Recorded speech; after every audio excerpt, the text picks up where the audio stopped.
Hello, everyone, and welcome to Mind Your Mental. Just a reminder that this podcast is not meant to be a substitute for a relationship with a licensed mental health professional. I know they are hard to find, and I get that. I have a bunch of resources on my website if you need them, but I am not your clinician.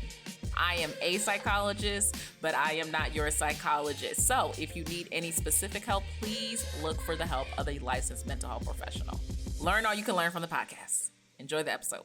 All right, everyone. Welcome to Mind Your Mental. Today we have Dr. Kojo Sarfo, who is a social media content creator, mental health nurse practitioner, and psychotherapist with over 2 million followers on all of your platforms. You were actually one of the first platforms I followed on TikTok because I was seeing a lot of stuff where people had no sense, but then also a lot of informational content that was boring. And you have a good combo of you have informational content and you have some sense, and you're not boring. So I was like, okay, so I can look at this, because there was when I first got on TikTok, it was either okay, either it's we're only doing dancing videos, or some of your stuff is just too intense. Oh my God, this is a boring video. Yeah.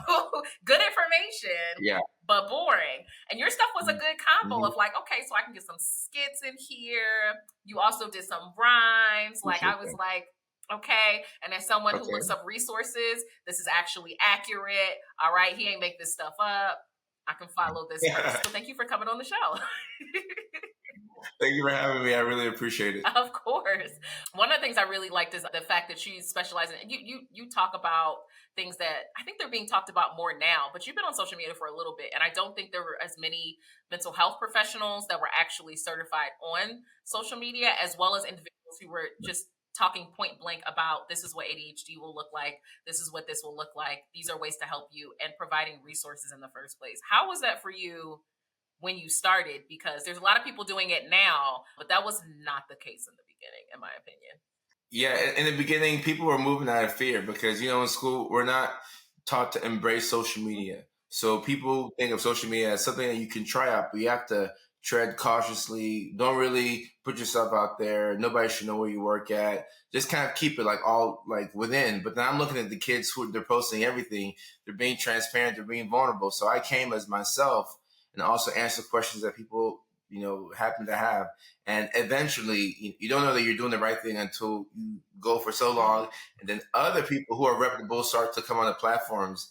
And that was kind of a cosign that I'm meant to be here, because I'm seeing somebody from here, somebody from Nashville, somebody from Johns Hopkins, somebody from UCLA. People are coming to social media. So that kind of reaffirmed that I was in the right position. But for a long time, I wasn't really sure if I was supposed to be on it. So I was just kind of on it, and I'm just hoping that it doesn't, interfere with my professional standing, because I was having so much fun. Mm-hmm. Yeah, and I feel like that shows when people are, it's not only about providing information, but also having fun with it. When people ask me about social media, I'm like, listen, as soon as it becomes boring, that's when I typically pivot. For the longest, I was doing skits, and I was over it. And then I was doing the talking head videos, I'm over it. And then I was doing lip syncing, and I was over it. And I'll just switch, because I genuinely think I need to be providing information, but it needs to be fun, because it is work. So if it's not fun, I'm out. I'm not about to do this. Read an article. I can't do it. I'm bored, which is crazy. Yeah. I think that was an advantage for me, because I know how randomized control trials work and meta-analysis. I know all that stuff, but then even there's certain things that when I look them up, I have to really pause and try and figure out how to interpret it, because it's not that straightforward. So I'm thinking to myself, the average person would never know this information. So if I take it and I make it easy to understand, but then it's actually fun, then this is how I would have learned. So I put it out in a way that I think somebody like me would be able to easily understand it. And that's made a huge difference. Hey, everyone, just a reminder that Mind Your Mental is not just a podcast. It is also a amazing community, if I do say so myself. It's phenomenal. I mean, you get more access to me. What more could you want in this life? So if you want to join the community, if you're not already on the community, go to my social media. My social media is the same, Raquel Martin, PhD, and DM me the word community so you can get details on joining this amazing flipping community. You get more access to me, y'all. I'm a delight.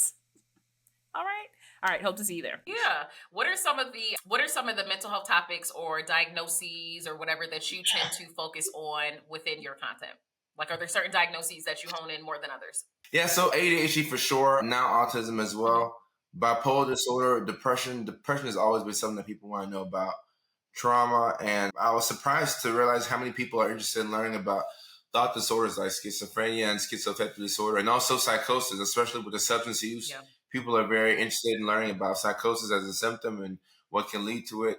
So almost everything, but you would be very surprised that there's certain conditions like postpartum depression, which a lot of people are interested in, which I know because my audience is 77%, female, but it's 18 to 25 and then 25 to 34. But everybody wants to know about postpartum depression. The people who are older, people who are younger. So it's just about looking at the analytics and figuring out what topics are, popular at the moment. It's also seasonal at times because, like, during the fall months, seasonal depression, there's a higher demand for those videos. So you have to kind of keep your ear to the streets to figure out what people want to know about at that particular moment in time. Yeah, and I feel like you have a good combination of not only looking at it from the social media lens, not only looking at it from the licensed professional lens, but also from your lived experience. Because you mentioned the fact that you have diagnoses that you're like, listen, I know this not only because I read it, but I lived this in the first place. Okay. I come from that perspective first, just as me as a person with ADHD. Mm-hmm. And then when I put out those relatable experiences, and it draws people to you, and then they're like, oh, wow, there's actual factual information on this page. But the first thing that's going to bring them is something that's funny because they can resonate with it emotionally. Because it's like, I forgot my wallet here. I have to pay for this twice. I have to buy 3 or 4 of this item. Like, I keep self-sabotaging. And then after you do these things, so many times, you realize that you're not the only one that does it. Because you go online and you see a video and you look in the comment section and everybody else is saying that they did the same thing this morning. So I come as a human being with ADHD first. And I think that's been probably the biggest difference for me, because if you come as a professional, then they want you to like bring all these articles, and like reference this and that. But when you come as somebody who is a professional, they want to hear about you. And then you can draw from like the professional world, as opposed to drawing from the professional world and just kind of like sprinkling in the things about yourself. I'm doing it the other way around. Yeah, I think that's helpful, because I think one of the main reasons why I got on social media was to provide information, but I also wanted to break down the third wall about mental health and well-being and like what clinicians look like, because there's this scariness of people not knowing. It's like everyone's telling you to go to therapy, but like, I need to know, like, what am I walking into? Like, is the person going to be judgy? Right. And I feel like being on social media and being able to state, like, I'm a licensed mental health professional, I'm a psychologist, and I also have a psychologist. Just something as simple as being like, so my psychologist told me the other day that I was tripping. And people would be like, wait. You see a mental health professional? And I'm like, yeah, I get high on my own supply, honey. What you think? You think I can take in all this information and not get help myself? It's a lot. Right. It's a lot of stuff in the first place. So I feel like that's incredibly helpful to have people out there, because I also noticed there was a bunch of misinformation. Like, there's a lot of like toxic positivity stuff and a lot of things. Like, I remember doing a post about affirmations, and I was just being like, you do know that like you got to have some action behind the affirmation, right? Like, you don't just write something down and be like, it'll happen. No, you write something down and then you write the steps to what you're going to do to contribute to making it happen. Like, this isn't like Sabrina the Teenage Witch, honey. You gotta like do something. And people were like, well, we're just putting out positive energy. And I said, okay, that's not what, like, I'd be like, I'm sorry. I don't know what that means as a mental health professional. It did create a blueprint for how we could put our information out. Because I would see those videos where it'd say, just do this and that, and it'll cure depression. And the video will go viral. And I'm like, hold up, this is not true. But the way that it was put out there was very compelling. So if I use that same type of thought process and I put a spin on it to where it's coming from my content, which I know is true, then it can reach a lot of people and it can make a big impact. So I think they kind of set the blueprint, because even though they were not saying anything that was factual, there's a way to communicate online, or the method of the delivery of content is so important. But they have cracked that code. And that's what we've always lacked for so long. Nobody has ever known how to talk to the people. They only know how to talk to each other amongst ourselves, because we're using all this big language, but we don't know how to talk like me or you talking to the people. Yeah. So those kids really taught us that system for this is how you reach the people. And if we just double back behind it and provide the correct information. That's what we call a reframe, y'all. Look at that. Well, no, it wasn't that helpful. But would you know what they did give us? They gave us a blueprint, and that Yeah. could be like so that we can actually help in the first place. I feel like that's They'll helpful. look for opportunity. But you know what? I Yeah. will say, as someone who, like, there's not many people that look like us who are doing this work. I actually don't think that we people, like, I don't think we individuals, Black people, individual African descent, I don't think we struggle as much with breaking down concepts as when it comes down to like having conversations, because most of the time my caseload was a lot of people who look like me, and they were just like, listen, give me the Reader's Digest now, do I need to get them an IEP? Like, what do I need to do to help my child? Like, most of the time, I was so used to Right. people just being like, that 20-page report, I'm not doing it. So what do I need to do to help my child read better? Because I'm not doing this with you. I'm not about to read this. Right. Like, I feel like I've coming from the community clinic place and also this stuff, I got more used to having to break stuff down. And I remember getting frustrated because I'm like, well, that's not what I'm seeing on social media. Sometimes I'm seeing stuff that's like a little too intricate. I'm like, you just gave them 5 steps. Can you just give them one? Like, one step will help them tremendously. This is too much information for me, who like knows how to do this in the first place. Yeah, it's a lot. And some people like that type of content, but I think actually I can say this with a lot of certainty. The attention span has dropped online. Yeah. So if you're jamming a whole lot into one video, it's not the best way to get it out there. It could be the right thing. You have to break it up into like small parts for people to understand, because I think the average person reads on a 6th grade reading level. I think I saw that somewhere recently, which it came as a shock, but I can see that, on average. So you have to put it out like bit by bit. And I don't like seeing like a whole much on one video. Sometimes people put it out in the works, and then I think to myself, who's watching this whole thing? Because I watched like 6 seconds and now I'm done. I just can't. It has to be compelling to really even get me to pause my scrolling to watch it. So 3 minute 47-second video about something that could have been put out there in like 17 seconds.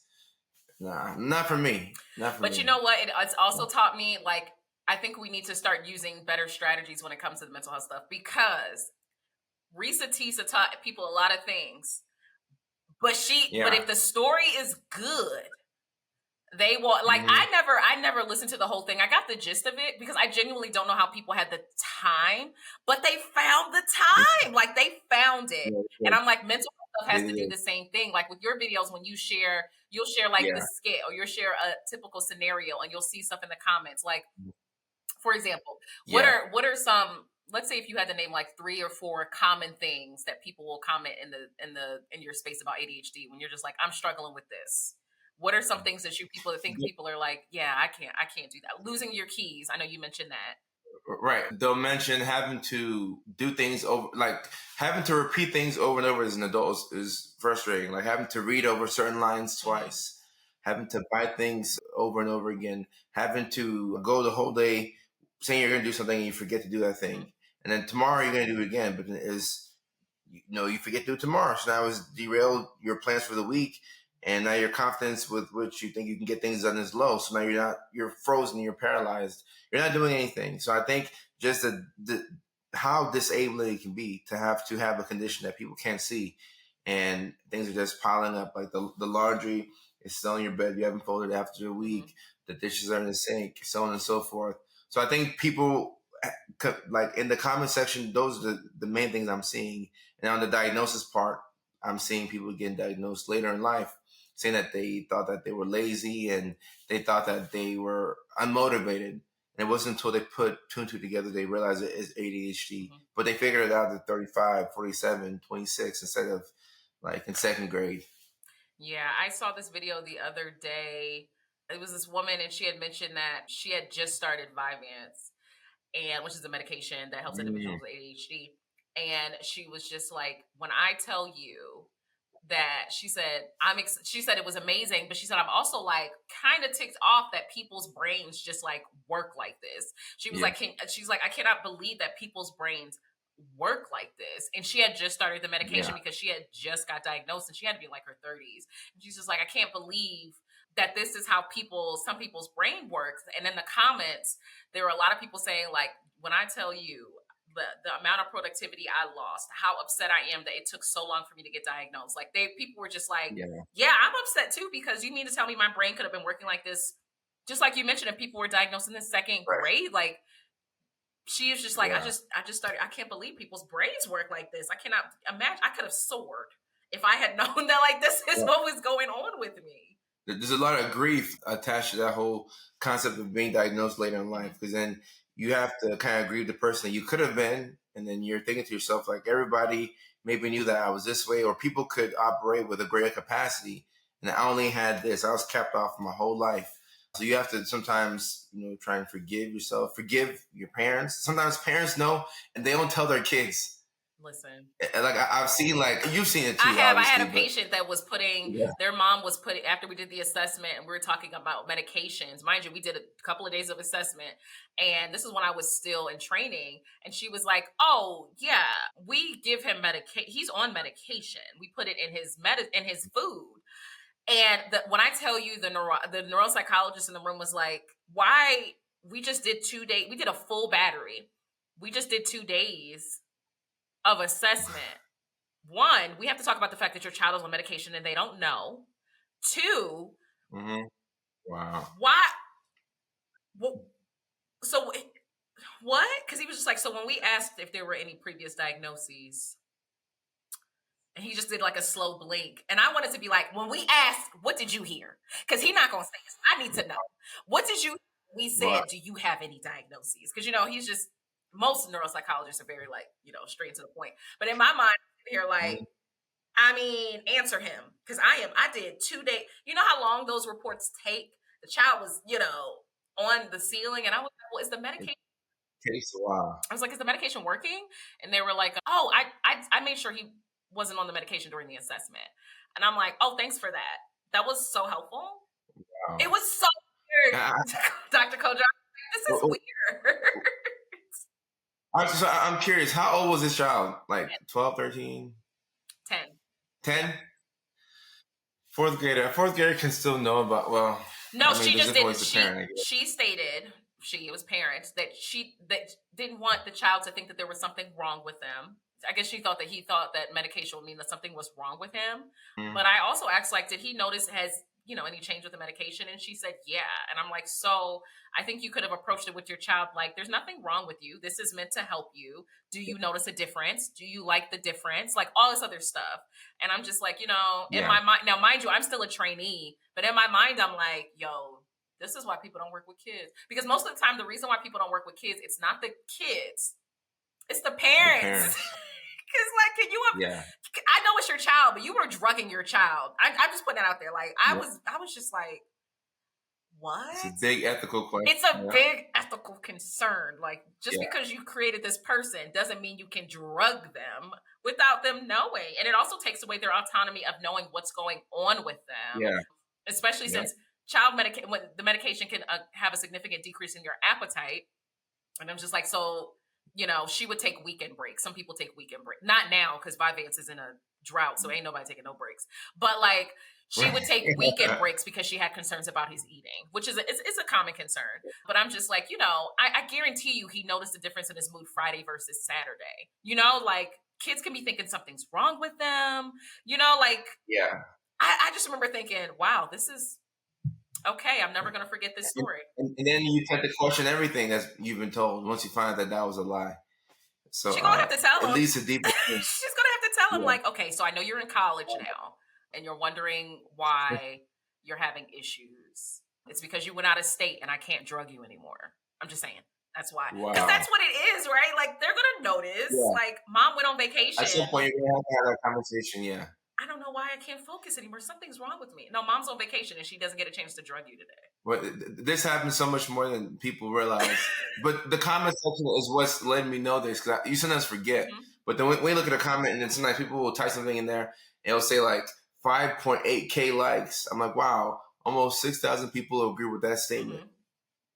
The comment section will tell you everything. What do you feel like are some of the common misconceptions for ADHD? Like, as someone who gets to see both sides of it, social media, practice, living with it, what do you feel like are some of the common myths that you're just like, nope, that's actually not true? People thinking that it's fake, number one. Some people still think that it's not a real condition. And those people, sometimes they have ADHD too, and it's not until they realize it or they see somebody who is close to them they see how it impacts them, then they're like, oh wow, something's going on. Mm-hmm. Another misconception is you can grow out of it. Like, oh, you'll grow out of ADHD. No, kids just learn to use drugs, or they just figure out different ways to compensate. Some healthy, some not healthy, but a good majority of people don't just grow out of it. The medications making you like studying your growth, I see that a lot. Now, the evidence on that is somewhat unclear, but people will say, kind of like with the whole autism and vaccines thing, people kind of say that. I've heard that by a couple of people just recently. But I'll say those are the main things. They don't really believe ADHD is real. The medications, they stunt your growth, and also they don't see how disabling it can be for a person. Yeah, I think some people don't take it seriously enough. Just like you mentioned, like it being disabling, like it's hard to get to a situation where, I don't know, you just want your body to move or work in a different way. People aren't taking it seriously. People are saying like, you mean I'm not lazy? You're not lazy. Your brain works differently. Like everybody has learning and thinking differences. And I feel like we don't focus on accommodations the way that we should. It's like, I've always had an issue with the word atypical, because I've always been like, what's typical exactly? It's typical, yeah. And it's used so much in the field, and I'm like, and I think it also frustrates me, because as someone who like focuses on Black mental health, most of our behaviors are seen as atypical, and they're going to be for an entire science that wasn't devoted to studying us and understanding us. And I feel like it's the same thing with neurodivergence. I'm like, well, instead of thinking about the person being atypical, why don't we think about the environment not supporting the person the appropriate way, right? Like I always state that, like I have one of the biggest and most normalized accommodations. I even get compliments on them every day. And that's my glasses, but I don't see anyone saying something like, oh, well, maybe if you just like try to see better, maybe if you would just squint your eyes.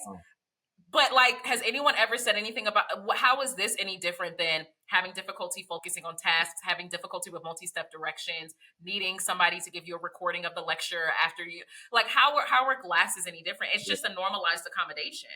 Yeah. Wow, I haven't think about that. Yeah, and nobody does. They'll be like, oh, I love like, oh, you like my accommodation that the environment has, covered by insurance, because most assessments aren't even covered in insurance. But we got whole optometrists who are making a bag off of my annual exam. It doesn't make any sense. It's an environment thing.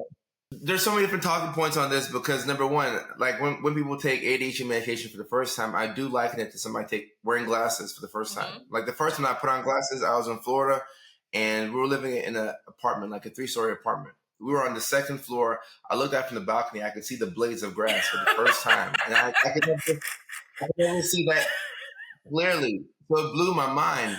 And I'm like, wow, so people can, like, I didn't know you were supposed to, like, you could read, like, the signs on the street. I thought you had to come, like, really close to it before you could see anything. Were you driving, Dr. Kojo? No, I was in 5th grade. Oh, 5th grade. I'm going to say, I'm, continue.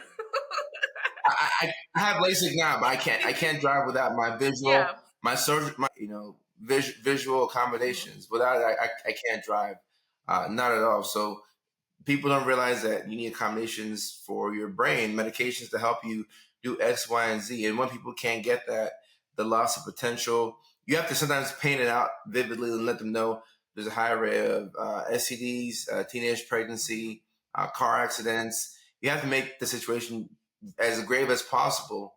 And then people are like, oh, there's a higher rate of substance use. Okay, all right, well, maybe we'll go get them checked out, because I think it's important. Yeah. People are still in denial sometimes because it takes them a while to process that this information is true. Yeah, I think we're getting to a better space when it comes to stigma. But like, one thing I have noticed while teaching like grad and undergrad is like the younger generation, they have no problem talking about like, oh yeah, so my therapist told me this, or no, I'm struggling because of my medication, like there's a shortage, versus like their parents would probably be like, stop talking about your Vyvanse in church. This is inappropriate. Like it's very different generationally, because they'd be like, no, I can't focus. It's a Vyvanse shortage, girl. So send it to me via email. I can't do this. I can't focus on this.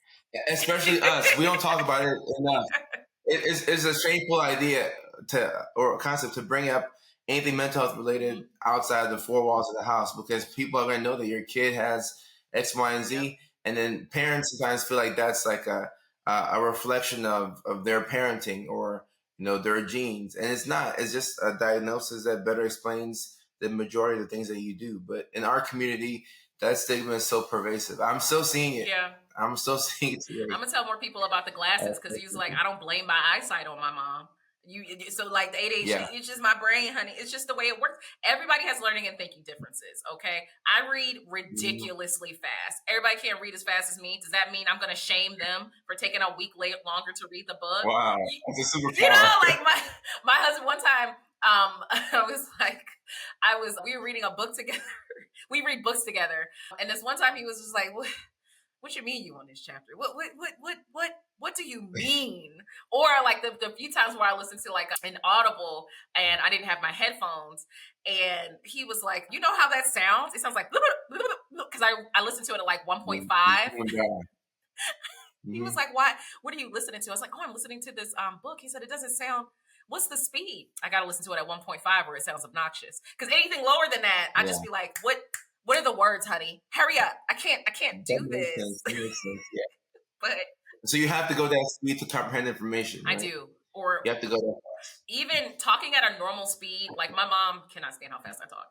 But when I talk at a normal speed, to me, it sounds obnoxious. Like it sounds like I'm being condescending.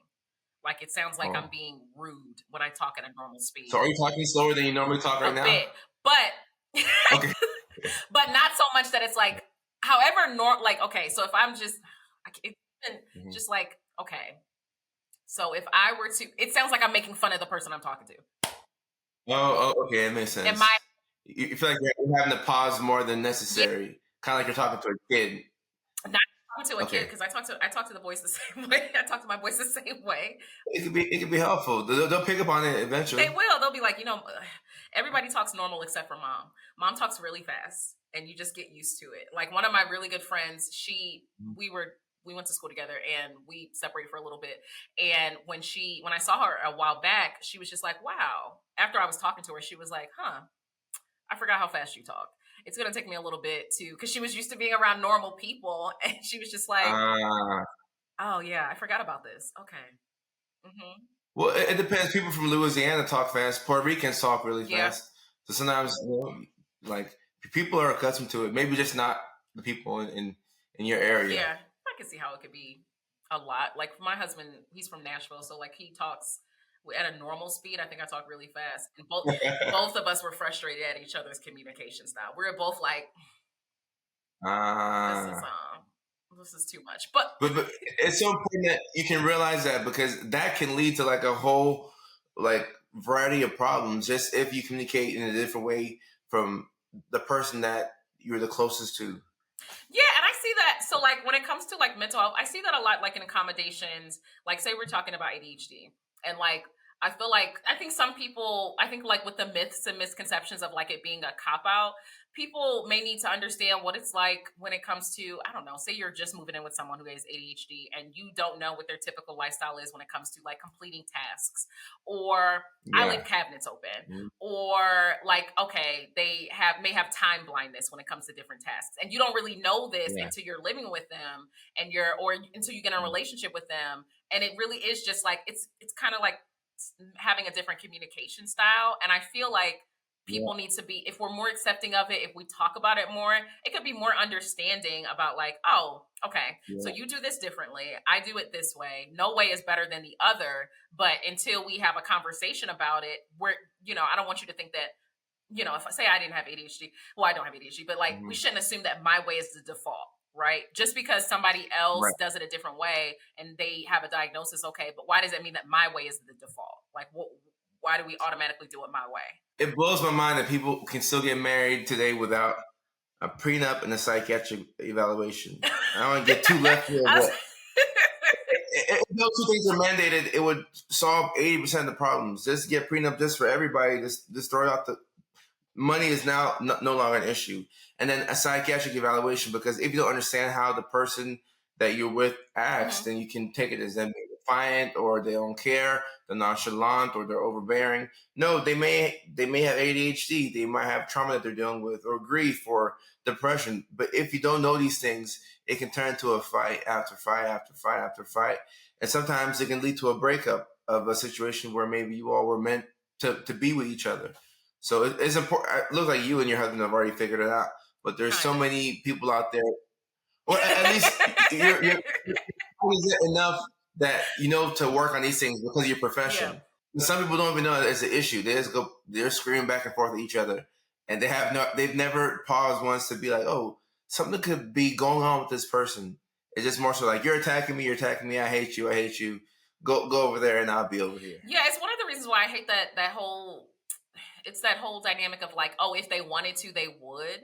And Yeah, I just be like, as someone who I try to work on it even more, but I suck at like staying up on text messages. I'm trying to get an assistant to help me with emails, and it's not because I don't care about it. It's because like I forget or I responded in my mind, yeah, or it's a time where we're not doing screen yep, time. So like if my kids, they get 30 minutes of screen time. So like if they're not allowed to be on their screen, it's hard for me to be on mine, like because that's incredibly hypocritical, right? Like people will see those messages, and I'm like, the only thing that's going to change that mindset is like having more narratives like this, but also people getting better at yeah, communicating their needs and getting used to being to the point of like you have to teach people how to treat you, right? Like yeah, if I always thought that like my communication style was, the person should just know without me communicating that to them, nothing would ever work, right? Like I think there's this whole yeah, mindset that if they wanted to, they would.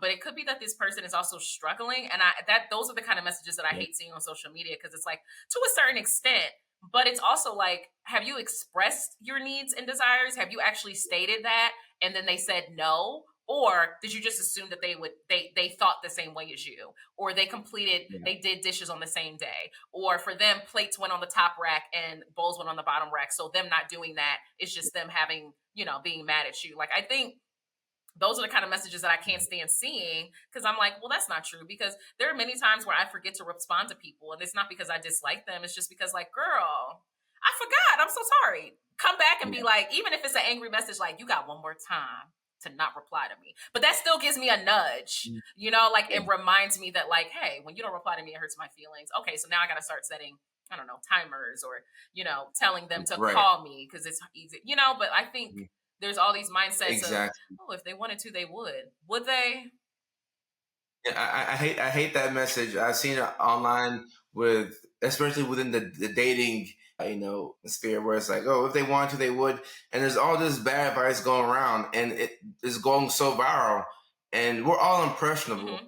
Somebody's taking this advice as their gospel, and they're like, okay, well, because they didn't do X, Y, and Z, that person hates me, or this person's a narcissist. It's not all like that's why we're needed within this space, Yeah. because some of the information that goes around, I look at it and it's not meant to be comedic, but they're dead I laugh serious. at them too, though. Like you in good company, because I literally be like, what? We're not on the same page. There's so many issues that can go away if we just got on the same page, business wise, relationship wise. But when we're not on the same page, then we feel like we tend to go at each other. But we have to get on the same page. A lot of times we're in the same book, maybe on the same chapter, but somebody's ahead of the other Mm-hmm. person. But until we get on the same page, you're gonna be firing shots back at each other, and we just have to pause and learn to understand that people are coming from. The things that we think about or we know, the average person, I don't think it ever goes through their head, Yeah. because they're living life on autopilot, just paying bills, living life, raising kids, taking care of aging parents. So you're not really thinking about these things, Yeah. And I on a day to day basis. Yeah, and I think it's even harder when they have to go to 50 different platforms to get like an answer to one thing. That's why I really Yeah, like when I went following like, licensed mental health professionals like you, and looking at stuff, because when they specialize in something or they talk about it, they'll share resources, but it's that much easier yeah, because I can share a video about like 5 ways to help with depression. Those 5 ways came from years of working with patients, and also from this article and that article and that article. But you don't need to read all of that. You can, if you want to click the resource, or you can just yeah, look at these tips. Like I think it's also, the mhm, reason why social media can be incredibly helpful when it does what it should is, one, when it connects people, it connects people, who have access to yeah, stuff that you may have never mhm, met, but also like it takes out the yeah, guesswork for some time, but it's also dangerous because like it's taking out the guesswork, and it's just like, no, you should have challenged some of these videos. You should have challenged. Like, don't you shouldn't have taken that at yeah, face value. Like that was, mm-mm, yeah. like in the first place. I think. educating people on how to consume this information is important because I could miss. I'm sure that there's videos where I've missed. So I'm not perfect, just that my information is probably more accurate than the majority of people. But I can miss. Not everything is going to be exactly the way that it should be. But this is still somebody who has gone to school for this amount of time. That's why I like the way you do your videos. I'm Dr. Martin, boom, boom, boom. Because people sometimes need an introduction to know, okay, well, whatever this woman's going to tell me, at least I know I can take it to be the truth, even if I don't like it, because she's qualified. Mm-hmm. And we have to go through all these hoops, and there's the algorithm is just a whole different conversation. You have to figure out how to hack. That's why I spend my time on, like, the majority of the day trying to figure out how to hack. Facebook is different from Instagram. Got it. Okay, it's the same company, Meta, but this one's different from there. YouTube is different from here. Got it. People want to hear about this, and then the way that they deliver the content is so specific to each platform. Yeah. So we're playing this game, but what makes me feel better is that I'm here in LA. The industry, they don't have any idea what people want to see because they're so behind. So not only are we ahead of our peers in the mental health space, we're ahead of how people consume information.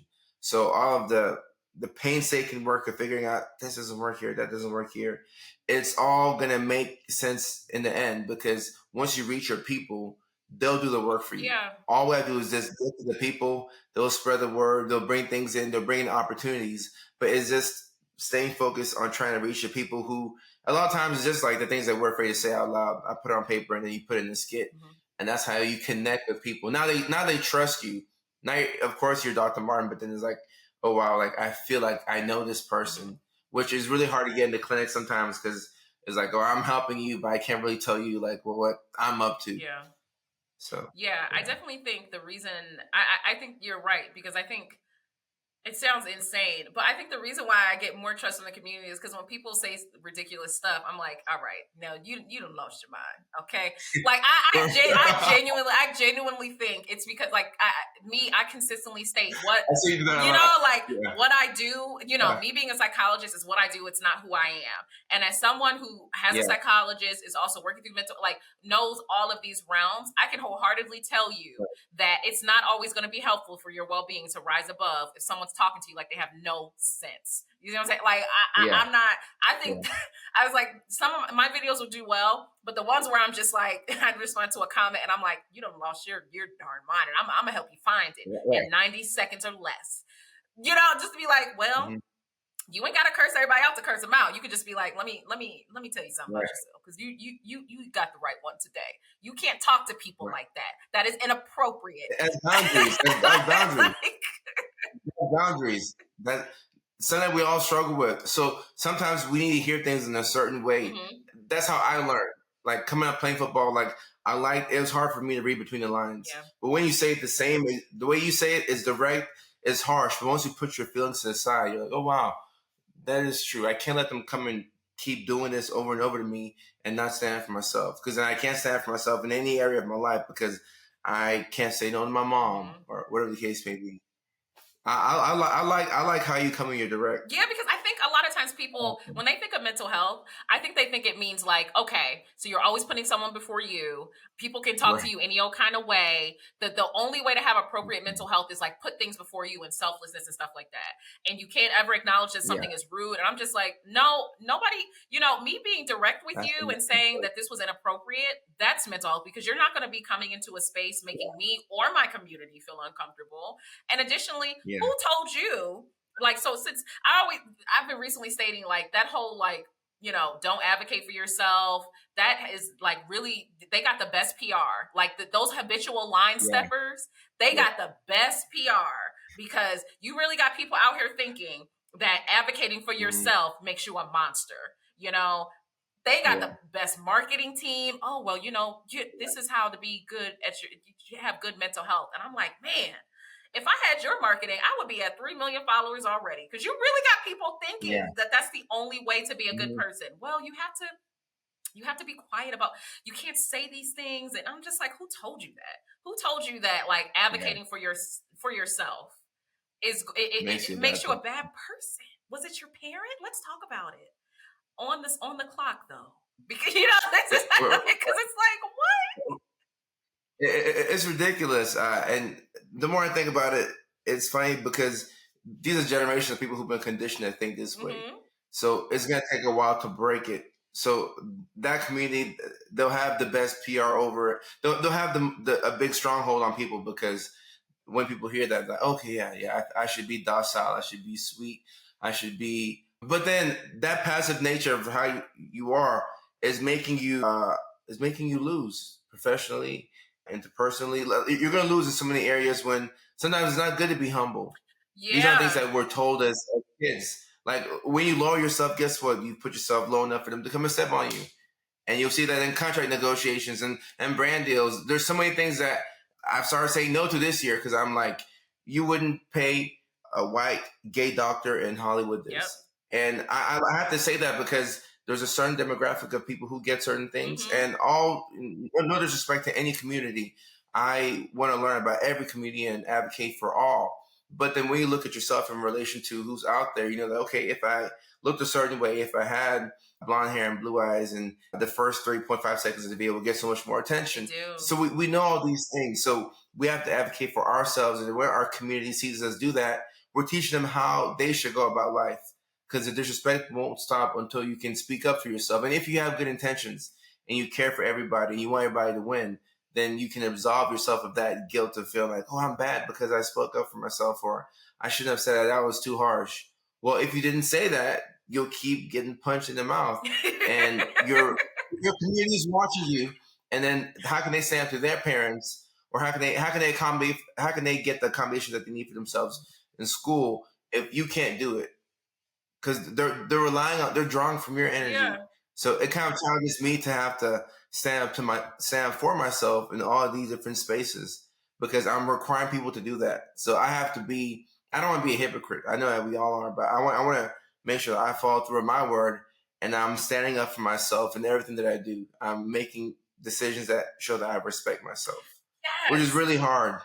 Really hard. But you make a very good point. It shows that you respect yourself, right? Like people will make it seem like, it's even like the whole being humble. Since when has it been wrong to be confident about the skills that took you time to build, right? Like people would rather be like some people in shock and upset at someone who knows more than you than to be excited about the whole aspect of like learning. Like when I kid you not, every time somebody knows more than me about something and I can tell, I ask. Like I have asked you questions. Like I always reach out, and it's just like, well, they know more than me. You expect me to? Why would I? Why this person knows more than me? I'm gonna ask the person who knows more than me and is doing better. Like that is invigorating for me. Other people would be like, they think they know so much. They do. They do know more than me. What? Come on, like what's the issue? Like I'm always just amazed. You can tell a lot about people with how they respond to individuals who know more than them. Because with me, I'm like, connection made. Let me tell you something. Guess who know more about this than me? This person. And if they got a course, I'm there. Like, what's the issue?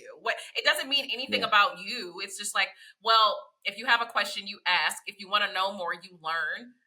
We're all learning. Like, why would I take offense to knowing less than you? How is that offensive to me? Yeah, because you've done the work on yourself, but most people haven't done that work on themselves, and they don't realize that they're projecting. They're projecting whatever they're feeling, and it's coming out in their response. Like I can hear it. So a lot of times, based off the energy I get from somebody in a certain space, I'm like, oh wow, I know where they are because I used to be there. So you give them grace, but sometimes you gotta give them space too, because that energy is infectious, because they have to work on themselves. So I think we just hold the mirror up to ourselves much more because of what we do. We have to. So we're able to really, you see how ugly you are, how beautiful you are, how ugly you can be, how beautiful you can be. And once you know yourself on that level, it's easier to give other people grace. But then we can say what we say with more confidence. Whereas people are sometimes, like, you can just tell when somebody is projecting on you, and all you can do is just pray for them and give them space. But because I've had to deal with that constantly, and now I've let go of my need for understanding. So you just kind of give people grace, and they're coming from wherever they're coming from. But we know that in order for us to really be helpers, we have to look at ourselves first. That's very difficult to have to stare at yourself every day. It is. I always be like, I think about thinking. And I'd be like, man, it's exhausting. Like people, people be like, I'm like, Yeah. listen, I wish, I just want to make sure, my threshold is high. So if I offended you, if there's an issue, I need you to tell me, because when I Yeah. eventually find out, not only am I going to be mad at myself for not for like doing that, I'm Mhm. going to be mad at you for not telling me. So I was like, so we're Yeah. both in trouble, because why the heck didn't you tell me? Yeah. I was, like, I'm trying to fix this now. So I'm Mhm. just like, all right, now, Yeah. if you don't tell me something is off, we both gonna be in trouble, because I need to know. One, I need to fix it. But two, why the Mhm. heck didn't you tell me that was something that was making you upset? And then I got to be like, probably because I was gonna come at you this way, huh? Like probably because this is a Yeah. very confrontational style to ask you, like Yeah. to kind of do it in the first place. And it's just like, This is very advanced. it's very advanced to just be It's like, very advanced. I mean, I think on the same exact level, but then I have to like give myself grace, because when I'm on that level and other people aren't, then I'm like harder on myself, and people are like, oh, whatever. I'm like, but I'm doing all this mental work, and they're like, It's I'm like, all right, okay, no cool. big I guess deal. Oh, it's fine. And I'm like, right. well, no, it's not fine. And I mean, like, that's what most of the people around me, I'm always just like, listen, I'm not about to dig for your feelings. So if you don't bring it to my attention, I'm going to assume it's not an issue. Yeah. However, please realize that anything Yeah. you do bring to my attention will get addressed. So I want you to take solace in that. It's not going to get ignored, but I'm not about to go digging for, like, I'm not about to pull your emotions out of you. You are not my patient, honey. Like, we are friends. And also, like, I'm not I doing have to it. use that phrase. I like Oh that. yeah, bring it to me or not. I like Because that. that's, I think a lot of people will be like, well, I wonder if they're upset. Did they tell you they're upset? No. Well, guess that's not on Mm. you. Mm-mm. No. Healthy communication is so underrated, and it's difficult. Yeah, because I'll start using that. I like yeah, that. let them know. Like, listen, now you seem like you're upset, but you didn't tell me you're upset. So, did you want to get some food, or what are we doing? Like, Yeah. I'm not gonna pull it out of you. Like, just because I'm a psychologist, you're not my patient. Did you get an invoice after this conversation? Yeah. No, then you're not my patient. Yeah. Why? And you shouldn't have to carry all that emotional Mm-hmm. labor on your back. And that's how you get to have those conversations where you talk to somebody and then you walk away feeling so heavy. Yeah. You should have to carry all that. Like, you have to pull your own weight too. Yeah, and I'm gonna let y'all know, I'm not carrying it. Okay, I Yeah. it's just be. Oh, did you want to have a? Nope. I got It's, childcare pickup. I got to cook dinner. My dishwasher is still broken. Like, yeah. no. Like if you bring it to me, we'll talk about it. But other than that, I'm gonna assume you are having a cheery day, honey. I'm just gonna assume that. I like that. Yeah. But yeah. Well, Dr. Yeah. Kojo, thank you so much for coming on this show. I very much appreciate it. I wanted to definitely talk about ADHD, and I love the fact that your platform provides an opportunity from multiple experiences. Like I like that you show Appreciate so many different aspects of yourself. You show it from experiencing it. You're providing skits from practice, from comedy too. So tell everybody where they can see you, because you're also on some stages as well. Yes, ma'am. I have a show May 24th at a winery in Temecula. That's out here in wine country in California. It's about 2 hours south of LA, somewhere around there. So that's May 24th on a Friday. I have a show June 1st. That's a Saturday night at the Fourth Wall Cafe, which is my favorite spot to perform at in Hollywood. And then I have one confirmed show for July 11th at the Uptown Comedy Theater in Atlanta. So that's my first comedy show in the South. Oh, that's So what's up. it's gonna be a really good one. What kind of July 11th. I'm sorry, Go ahead. July 11th in Atlanta. I was going to ask, what kind of comedy, like what can they expect to see? Because you show clips on your social media too. Right. They can expect to see the content that I talk about online, but through my experiences. So, come and see me poke fun at myself and all the silly things that we do that we don't want to talk about, but it's more liberating when you talk about it, because you realize you're not the only person who is self-sabotaging in these different ways. And it draws you to, other people on a deeper level. Because I don't like small talk. Like, I want to meet somebody and like tell me the good stuff. Like, I like to connect like that with people. So I like to do that with the audience and strangers. It's sometimes easier to talk to strangers than it is to your family. So that's kind of a snippet of what I'll talk about. I love that. Somebody did this post about like, describe what you do in the worst possible way. And I said, oh, I talk shit. He was like, what? I like that. Like, yeah. And then I teach other people how to also like talk their own shit. like, and then not let people talk shit against them. It's just like, Or gossip. No, Or gossip. That's what we do, right? Like, what did they say to you?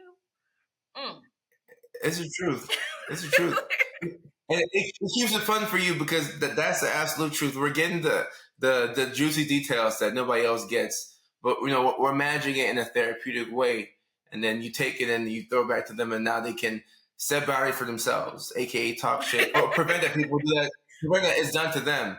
Cause it's very empowering to just tell somebody, "Hey, you're not going to talk like this to me," and then to do that to people and say, "Hey, I need to stand for myself in this level, that level, this way, that way." That's one of the most empowering things that you can get. And it's not taught in the formative years. It's not taught in middle school, elementary school, preschool, high school, college. You're expected to go through life and just learn it after trauma. That's pretty much Which it. is crazy because I could tell you that the mitochondria is the powerhouse of the cell. I couldn't tell you what to do when I was so stressed out that I couldn't complete my homework. Like, those are the skills we should have got. Like, oh, yes, Exactly. hypotenuse. That's great. What do I do when I'm too anxious to even go to an event? Can you tell me that? I'm over here learning how to make a quiche and I don't know how to do grounding exercises. This makes no sense. Right. Learn how to write in cursive. All these different things. Ridiculous. Well, thank you so much. Oh, also, what are your social media handles and what social media platforms can we find you on? So I think Instagram, I guess, is like the home that people first promote. So my Instagram page is at DrKojosarfo, Dr. Kojo Sarfo.